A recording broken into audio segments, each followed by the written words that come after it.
A biblical perspective on life, culture and current events. This is 2020 on Vision. Well, Christian commentator David Robertson is back with us today. He's also the minister of Scots Kirk Presbyterian Church in Newcastle, New South Wales. His insightful blog is called theweflee.com. It's a reference to a nickname that came from atheist Richard Dawkins, who thought David was irritating in his expression of Christian truth. David Robertson also writes for newspapers, magazines, and is the author of a number of books, including the Dawkins Letters and Engaging with Atheists. His latest book is called Seek, and it's our great pleasure, as always, David, to welcome you to 2020 today. Well, it's great to be with you, and I hear you were describing someone as a 20-year veteran. Well, I don't know what that makes me then.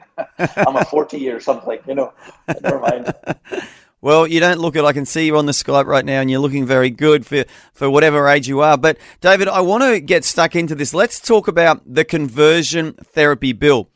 It's being fast-tracked through the New South Wales Parliament. Tell me about this bill.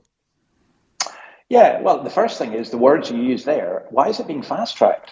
I mean, what emergency does this require it to be fast-tracked? And because it's quite a serious issue for some people, then the need to be fast-tracked would suggest there's some kind of emergency. So the idea behind this, now this has happened in Victoria, it's happened in my native Scotland and elsewhere. The UK government as yet hasn't done it because it's such a difficult thing to define. But the idea is to prevent so-called conversion therapies, even from adults who want them, which is very interesting because we say adults should be able to choose euthanasia, adults should be able to choose lots of different things, but the one thing they're not able to choose is this conversion therapy. So it must be something really horrendous that's going on. And I looked at this in great detail as regards Tasmania and also Victoria. And the reality is that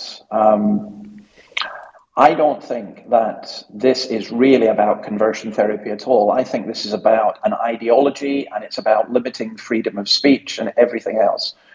So conversion therapy in theory is meant to be when you use methods on people to get them to change, particularly their sexuality and so on. And I think, I'm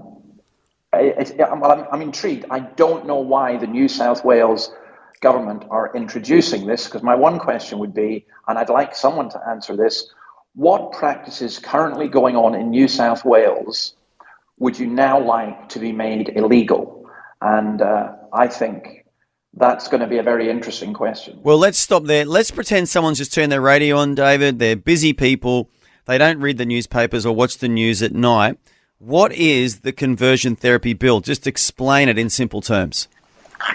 Oh, I wish it could be explained in simple terms. I think that's part of the problem.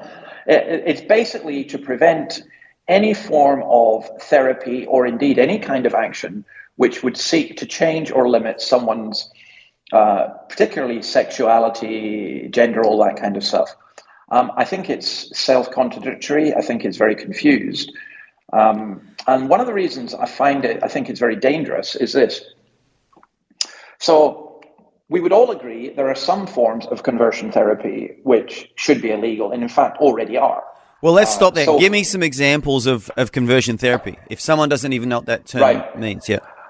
Right. So let's say that somebody says that they are gay and their parents send them to someone who says, right, we're going to torture you until you say you're not gay. We're going to put electrodes on you, or we're going to force you to watch pornographic heterosexual pornography. Yeah. So we're going to convert you. So we're going to convert you from being a homosexual to a heterosexual. That's effectively what we're talking about here. So it's And the methodology that is being used. Now, the argument is that you can't change sexuality, which is itself is actually a difficult argument, I think, to make. It's saying that that's the one fix. I mean, apparently we can change our gender. You can change from male to female or female to male, but you cannot change. From a Christian perspective, I really struggle with the whole idea of sexuality as an identity anyway. I think it's a form of language that wasn't used until the late 19th century and early 20th with Freud. And I think that Yes, there are people who are same-sex attracted, and yes, there are different modes, if you like, of sexual expression. And absolutely, from my point of view, I've always had people in my congregation who, when I was back in Scotland, and met many people here as well, who are same-sex attracted and who are Christians, and I've never thought, right, I need to convert you into a heterosexual. Yep. To me, that doesn't make a great deal of sense. However, there are people. Imagine somebody comes to me and they said, "David, look, I'm really struggling with same-sex desires, which I don't want." Or someone came and said, "I'm really struggling with, I'm basically very sexually promiscuous and I don't want that. Can you pray for me?" Now, it was supposed to be, Chris Minns had promised during the election that prayer would not be banned under this. My reading of it at the moment is that I, as a minister, will be allowed to say what I want from the pulpit. But if I met individually with someone and they asked for prayer and I prayed for them, it could be that I would be breaking the law. I'm still not clear about that. Okay. And you've read the whole. Have you read the whole bill? And even you're not clear, having read the whole bill. Yeah. So I've read two things. I've read the summary of the bill and I've read some of the submissions to it. And I think one of the reasons, the New South Wales government own committee had suggested it be submitted for review, but the Parliament's just going to rush this through. They're not going to do that. And I honestly think that this is because this is not about helping people who are victims of conversion therapy. I think this is about stopping any disagreement with the sexual ideology that the Progressives and the Greens put forward. So to actually disagree would be in trouble. Now, there's another issue here that's a very confusing one. There are some conversion therapies that the government encourage. What do I mean by that?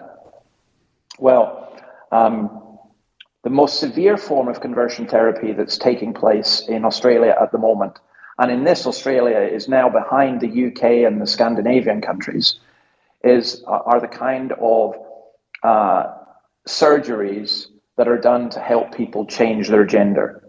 So, to put it crudely, double mastectomy for a girl who wants. Now that's the ultimate in conversion therapy, but that would not be banned under this bill. Indeed, if somebody came to me, and this has happened many times now, I've been dealing with this issue for many years, and said, "Look, I feel that I was born in the wrong body and I need to change my body." I wonder if under this bill, if I was to discourage them from doing that, which I would, whether I could be found guilty of a criminal act.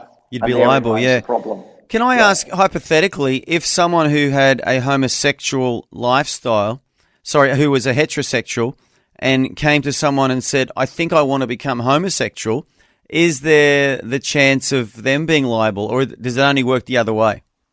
No, it only works one way, and that's because what would be said is, actually, you really are homosexual. Yeah. So that's, this is the real you. Now, incidentally, my issue here is not in terms of sexual identity, because I question that anyway. But my concern is with the idea that people's sexual practices or even preferences cannot change. So I think of someone like the writer Rosaria Butterfield, who wrote a book called Tales of an Unlikely Convert. Now, she was a professor of queer studies at Syracuse University in America. She was in a lesbian relationship. There's a great line in her book which says, she came into contact with the church. This line goes, so I got up out of the bed of my lesbian lover and went to this Presbyterian church to sing psalms. And I just thought, that's one of the best lines I've ever read in a book. And she says, "You never know who's sitting beside you in the pew." Well, as a Presbyterian minister, that must have brought you a lot of joy reading that one. That was funny, yeah. But I mean, the fascinating thing is, she's now married, and adopted children and so on. And people say, "Oh, you can't do that. You can't really change." But I know plenty of people who have changed both ways, by the way. And the idea that, I mean, if a teacher, for example, and again, this is an incident I know of, if a teacher said to a boy, "Well, maybe you're depressed because you're actually a girl trapped in a boy's body. I think that's a ridiculous thing to say. But under this law, he would not be prosecuted. If, on the other hand, a boy came to him and said, I think I'm trapped in the wrong body, and the teacher said, well, maybe you should go and get some counseling and help, and, before you do anything, just, help you with some of the issues that you're having, they could be breaking the law. So, I mean, it seems to me, if there is a problem, which I don't think there is, and if it is, it's an extremely small one, they're taking a sledgehammer to crack a nut. And ultimately, this isn't about helping those who are victims of conversion therapy. This is about enforcing one ideology. Yeah, absolutely. And it's also about government intrusion into our personal freedoms, into our personal choices, because let's pick on adults. If an adult, male or female, who has been practicing a homosexual lifestyle decides that they want to become heterosexual, they want to change their lifestyle, and they go to anyone, be it a pastor or a therapist or someone, who says, hey, can you help me transition into this new life? That is their right, or it should be their right as an individual. And to me, what this therapy bill is going to do is basically say to that person, you don't know what you're doing, we know what we're doing, and so that's actually banned, that we're not going to allow that conversation. I mean, that's my reading of it anyway. Yeah, I mean, there are some things. I mean, I'm not a great believer, I'm not a believer in absolute autonomy for adult individuals. I don't think I've got the right, for example, to walk down the street naked or to chop my arm off, or, there are limits to autonomy. But our society has a very strong view of autonomy, and yet it seems that in this one instance, it's saying the minute you decide to do something which we think is inappropriate, we are declaring you mentally incompetent, that you're not capable of making a choice. So the irony is, in New South Wales, we've just said that adults have a choice to end their own life under certain circumstances, but they don't have a choice to seek counselling for unwanted sexual attractions or gender identity or whatever. Yeah. So, yeah, I mean, you can see the inconsistency. You can see where all of this is going. But also, the other bigger issue here is when you talk about conversion. As Christians, we're really into conversion. We want people to be converted to Jesus Christ. Absolutely. Now, what happens if? So I can think of two gentlemen who came to me. Both of them were gay. They were, they weren't in a relationship. They were involved in a church I was involved in, and they asked what I thought about what the Bible said about homosexuality and everything, and I reaffirmed what the Bible said, and I said to both of them exactly the same thing. I said, I treat you exactly the same as I would a heterosexual. In other words, if you become a Christian and become a member of this church, then you are expected to live by the standards that Jesus taught. And one of them said to me, does that mean I can't go clubbing and have promiscuous sex? I said, absolutely. And I said, that's the same for a heterosexual. Absolutely. And it's funny, one of them said, yeah, I can accept that, and I'm going to carry on coming to the church. And the other said, no, I want to have that promiscuous lifestyle. Again, under this legislation, if someone comes and says, I'm just an adulterer, and I like going, sleeping around, well, am I breaking the law by saying you shouldn't do that? Am I suppressing their sexuality? Am I limiting their freedom? Am I seeking to convert them? Well, in one sense, yes, I want to convert them to a godly lifestyle. Yeah. And I think as a pastor, I should be allowed to do that. Now, I never believe I could or should force anyone. That would be a ridiculous thing to do. Nor should you manipulate, nor should you use, as Paul says to the Corinthians, you don't use deceptive ways. But I must be free to teach the word of God, and I must be free to pray, and so must other Christians. Yep. Absolutely.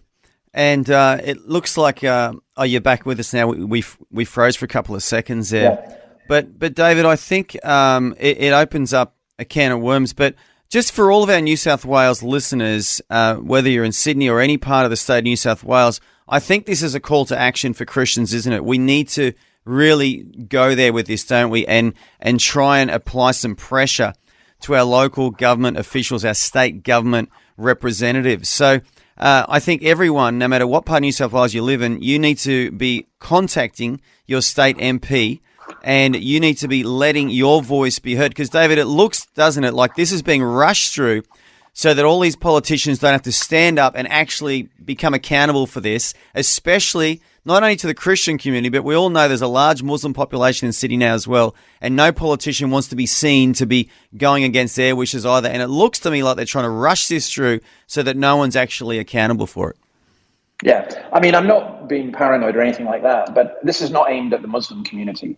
And Muslim imams can carry on doing whatever they want to do. And, but I do think where it will impact a lot of Orthodox areas, Christian, Mediterranean areas. I think it will impact.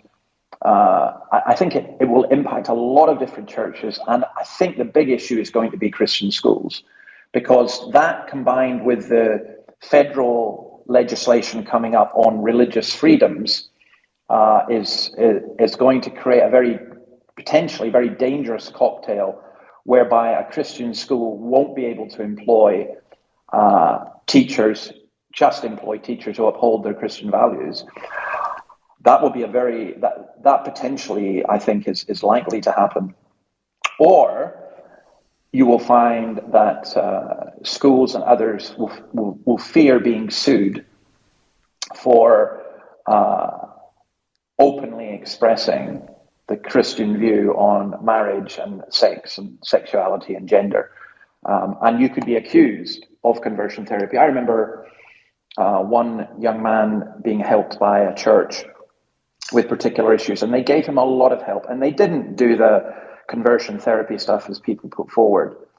But that young man now goes around saying that the church tried to, convert him and all that kind of stuff. And it was complete nonsense, but he got lots of sympathy for saying that. And it makes churches really, really scared. And I mean, I'm just not going to give in to that. If someone comes and seeks advice from me as a pastor of what God says in his word, I'm going to say it. If they ask for prayer, I'll pray with them. I will never, under any circumstances, seek to change someone on my own power or, using methods that I would consider to be unbiblical and immoral. But I will continue to pray that all of us will be changed. Yeah. Conversion is ongoing at one level, repentance and change. There's this really weird thing in our world where people say, well, Jesus just accepts you as you are. No, Jesus gives himself to you and accepts you because he's going to change you. Yeah. The ultimate converter is Christ and the Holy Spirit. Yeah. And I'm except you be converted, you cannot be saved. And I'm a big fan of real conversion. I'm not a fan of what they call conversion therapy, but I think this bill to ban it is a bill that is not designed for that. I think it's designed to suppress any dissent from the progressive ideology. Yeah, and as you said, it's. I think this. If you want to spiritualize it, it's an antichrist spirit that's going to try and stop churches and ministers of the gospel and just everyday Christians from preaching biblical truth. To me, that's what the heart of this bill is. It's an antichrist spirit. Yeah, absolutely. I was down in Victoria speaking at an event down there, and some young people came up to me afterwards and they said, "Man, you're so brave." And I said, "How am I brave? What did I do?" And they said, "You're not allowed to say that in Victoria." Now, I think they were wrong on the particular thing we were talking about, but the very fact that they even thought that, and that's what it does, it limits us, it makes us afraid, it makes Christian media, it makes, people say, oh, can we do this? Can we say this? And companies and everything else. I don't think it is conversion therapy to have a biblical perspective and to have Christ's perspective on marriage and sex and so on. But my fear is that under this bill, it will perceive to be that. The Bible itself will be perceived to be a form of conversion therapy. Yeah, absolutely. And so once again, David, I think you'll agree we have to, if we're in New South Wales, contact our local state MP. And Christians everywhere in Australia, we need to pray against this and pray about this, because this is a subtle form of persecution against the Christian church in modern-day Australia. Yeah, absolutely. And I think it's subtle at one level. It's designed to intimidate. It's based on lies. I'm not being over dramatic, when in a spiritual sense, I think it is devilish. I think it is anti-Christian, as you said. And, I don't kind of bang my head against the wall with all of that, but I just say, Lord, have mercy. I'm be preaching on Sunday. We've started a thing here, Alive at 5, and I'm preaching on light coming into the darkness. And I think that this conversion therapy bill is a form of darkness, and I pray that the light will come in. Amen. Well, you preached that sermon hard on Sunday, David. I wish I was there to listen to it, but I want to thank you so much for your time today. If people want to get in touch with you, your website is The We Flee, and that's we as in when the Scots say it, WEEFlee.com. David Robertson, I want to thank you so much for joining us today. Thank you for bringing this to our attention. And once again, Christians in New South Wales, we need to pray and we need to contact our state MP and make our politicians accountable for this and hopefully put a stop to this. David, thank you so much for your time. No, thanks, mate. Enjoyed being with you. Enjoy the rest of your show. It sounds interesting. The domestic violence one I'm very interested in. I've had to deal with that a lot as well, sadly. Thanks for taking time to listen to this audio on demand from Vision Christian Media. To find out more about us, go to vision.org.au.